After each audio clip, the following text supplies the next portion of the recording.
Hello there, World of Tankers. Welcome to the channel. Hopefully all of you are doing well out there. I'm, of course, your host, Tanks Blitz, and in today's video, we're going to be talking about the Tier 10 British tank destroyer, the FV2-5B183. This is, in my personal opinion, the most useless tank in the entire game. Not only useless to play because it's a bad vehicle, but as well, useless because its only goal is to nuke somebody and ruin their day. That's at least what my personal opinion is, because most people that drive the 183 obviously know that it's an awful tank. I've played 5 games in the vehicle today, just in preparation for today's video. One of the games I got YOLO rushed by a double tune of Object 263s and died, dealing 400 damage. One of the other games, my team died and I couldn't do anything, and I sat the back while I watched them die, because obviously the 183 sitting at the worst camo in the game and the worst accuracy, missed about 3 shells and got spotted every time, so I had to hide like a wimp.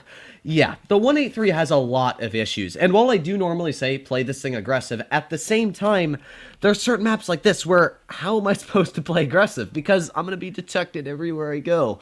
Yeah, the 183's really got a lot of issues. So what I like to do on this map is I like to go to this bush right here. And while this bush is good for certain tanks, the issue is if the enemy mediums get to that spot, they will 100% detect me, which means that I will be shot at because, of course, I'm a 183. They will always shoot the 183 over everybody else, especially if I'm the one driving it. So yeah, that bat shot, especially with the enemy team probably going to be getting in the position, I can bet I will be spotted, and there's nothing I can do about it, because of course I can't spot them. So yeah, I just got to pray that the enemy team does not spot me here. Now, we got the T-54 right there, who I don't, yep, there you go, there's the spotting that I was expecting. So we've already been detected by enemy tanks, and we are being shot at by enemy tanks. There's my wonderful accuracy. So as you can see, this is already my 183 falling apart. I've been shot and detected.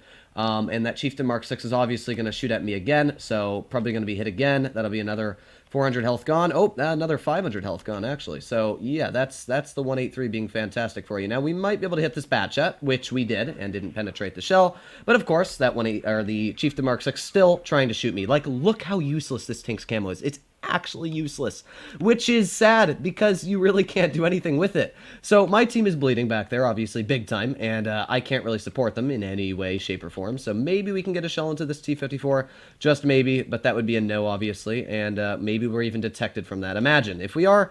Kind of sad, but we're gonna sit here and see if we can get a shell out. We got that T-92, and there you go. Finally, that is where the 183's big alpha comes in handy. The ability to do that, which is nuke the entirety of a Tier 9 or Tier 10 vehicle with one standard shell. Now, that is great, but you can see I'm already down to half health, and that was all because I couldn't get shots into the enemy tanks. So what are we going to do here? Well, I don't know, actually. We got the Mark 6 off to the side, who I would love to get shells into. I would absolutely love to get a big old slap into his side.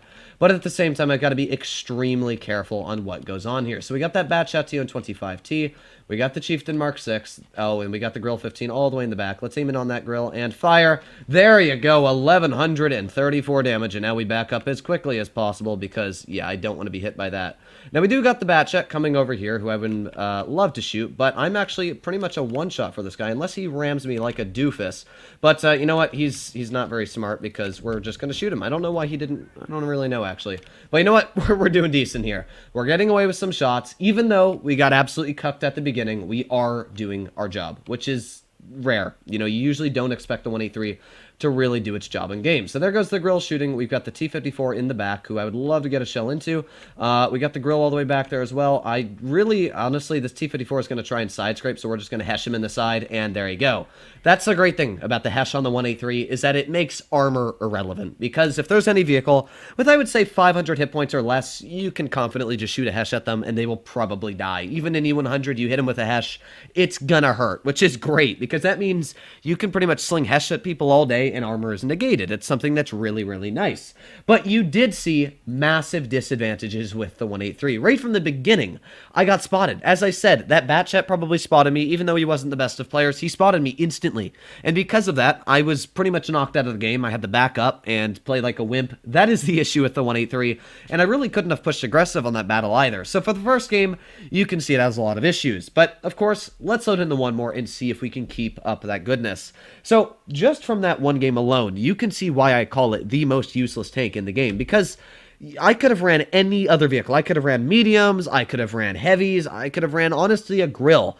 and stayed a lot more confident. Maybe not a grill. The grill probably would have done actually worse there, believe it or not. But other vehicles, I could have sat there and probably gotten away for it. Imagine if T110 E3, how strongly I could have pushed aggressive or other stuff like that. And that's why I really say the 183 is a vehicle that people should not grind. Even for fun, it is a useless tank because the Tortoise, the AT15, the AT7, the whole line is an awful grind. Like, even though the AT15 is fun, I wouldn't say it's fun to play that tank more than, 200 times to grind a line, especially if you're newer to the game.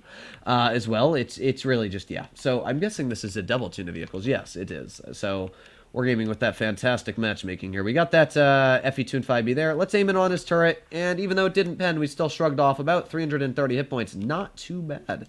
As I did say, this vehicle does have very nice hesh. Now, it could have done more. Honestly, it should have done more. Probably should have done 500 in my opinion. But nonetheless, that's still a lot of damage that FE Tune 5B took there. And occasionally, you will get a stupid penetration that shouldn't pen, but it does. So we're going to keep on waiting here. See if the enemy team makes stupid mistakes, which they most likely will. We got the 5A off to the side. FE Tune 5B really getting a little aggressive there. Let's aim in on him. And, oh. Yeah, that's a good example there to show the fantastic accuracy of the 183, really homing in its skills. So there's the 50B pushing very aggressive, and you don't know how bad I wished I would have had a shell right now because I could have hit that. So we're going to aim in on the 2 and 5B again here. Maybe he's going to poke this. Come on. Poke it, poke it. You can see just why the 183 is such a useless vehicle in certain aspects because it's just, like, I can't do anything aggressive. Obviously, if I go aggressive, it's going to fall apart. So right now, I'm kind of just going to sit here and wait. And that's it. That's all I'm going to do in this vehicle is sit and wait. So yeah, it's kind of sad, but we're going to wait here, and maybe, just maybe, nope, we're going to miss that one. Yeah, this is it. This is all you do in the 183, honestly. So we're going to push up because I can't think of anything else to do. I know this is a useless idea, but I'd rather do something than do nothing. That's one thing I always say. Do something more than nothing because we've missed 2 shells now. That's obviously a lot of damage lost already, and I'd rather do, at least something and try and support my team than sit at the back and do absolutely nothing. So let's aim in here. We got that 2 and 5B. Let's aim it on his turret. Oh my god, it's such a useless tank. Okay, well, I guess we're going to sit here for another 20 seconds and wait for our shells to reload. There went my 5A. This 2 and 5B's waiting here to shoot me. Okay, well, let's retry. Here we go. Another 4 seconds before we get our shell out, and here we are. Let's back up and aim in on the 2 and 5B's turret and fire. There you go. That's a nice shell. That's 563 hit points taken off of that enemy. 2 and 5B. That's where this tank actually has some decent things going for it. The alpha is nice if you're able to use it, but look at my team. No, there is no team. That's the issue. There is no team left. So we got the grill off to the side, who I would love to shoot, who I would actually slap right here for 320 and, finish him off. We might get hit by this 2 and 5B. Yeah, this team is already dead. We can aim in on this leopard here, but yeah, this is not good. This is not what you want with the FE2 and 5B 183. We actually got a bounce there, which is a miracle, and we got the STB1 off to the side, who I would love to get a shell into. Let's, in fact, aim in on his turret, and boom! Hesh going into his cupola. That's what I'm talking about. You know what? I didn't expect that to hit, but overall, we lost because of the 183. I can honestly say again that if I was able to run any other vehicle and just push aggressive, an IS-4, I could have held that line. Any other vehicle in the game, you probably could have won in, apart from the 183. Now, granted, as I always say, Wargaming does an awful job of matching up teams, and we had 2 tier 10 tank destroyers in a platoon, and they had 2 tank destroyers alone, and all their other tanks are mobile, mediums, and heavies. So they definitely had an advantage, but as well, you definitely saw where the 183 is quite useless. There's really nothing I could have done there to win that battle. So yeah, it's got a lot of issues. Also, you lose credits every game. So this is why I would suggest for every single person to not get this tank. I honestly wanted Wargaming to remove the vehicle. My own idea was just replace it with the Badger. Now, it's too late, of course, now, because, yeah, Wargaming already made the Badger Collector, and, yeah, that's all I got. So I kind of wish that they would just remove the 183, make it a special game mode tank like the Sheridan Missile. I think you'd make the game not only a less toxic place, but as well cause a lot less people to deal with stuff like this. So hopefully you enjoyed today's video. As always, if you want to see more like it, please consider smashing that subscribe button down below. But other than that, hopefully all of you are doing well out there. Stay happy, stay healthy, and to be seeing you in the next one.